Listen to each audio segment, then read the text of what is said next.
Good morning বন্ধুরা, আমার এই মিনি ব্লগে তোমাদের সবাইকে ওয়েলকাম। ভিডিওটা এখান থেকে শুরু করছি। ওই দিন ছিল আমার লাস্ট এক্সাম। তো এটা আমার কলেজের সামনে, দেখো আমাদের জলঙ্গি নদী, কত জল হয়েছে। এক্সামটা দিয়ে আসি, তারপর তোমাদের সঙ্গে আবার কথা বলবো। টাটা। হ্যালো ফ্রেন্ডস, তো আজ আমার এক্সাম ছিল, এক্সাম খতম। এখন কলেজের বাইরে আছি, আর আমার কলেজের সামনেই জলঙ্গি নদী, মানে আমরা যেটাকে খয়রা নদী বলি। তখন কত জল, মানে ভাবতে পারছো, প্রচুর জল কম থাকে, বাট এই সময় বর্ষার সময় এত জল বেড়ে গেছে।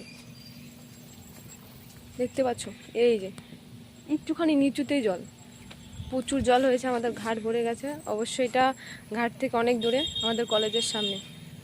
আর একটা কোশ্চেন ভুল করেছি, মনে প্রচণ্ড কষ্ট, দুঃখ, ব্যথা। তো চলো বাড়ি যাই, এক্সাম শেষ, খতম, কথা বলো। তারপর দাদা বললো চল বুনু ঘাট থেকে ঘুরে আসি।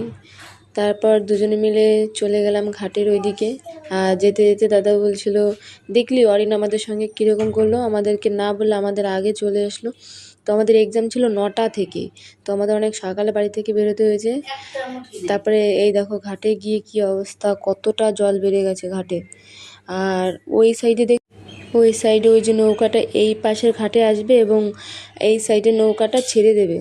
এইভাবেই মানে সব লোকজন পারাপার হয়। তো এতটা জল বেঁধেছে, দেখতে পাচ্ছ। যখন ওই নৌকাটা একটুখানি এদিকে চলে আসবে, তখন এই নৌকাটা ছেড়ে দেবে। অলরেডি এই নৌকাটা ছেড়ে দিয়েছে। তো এইভাবেই সবাই ঘাট পারাপার হয়। তো ওখান থেকে আমরা চলে যাচ্ছি বাড়ি, কেননা আমাদের প্রচণ্ড খিদে পেয়েছে।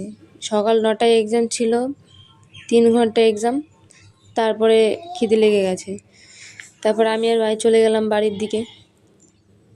তো এক্সামের খুশিতে তো খুব খুশি, এক্সামটা ভালোই হয়েছে। তো বাড়ি চলে এসেছি।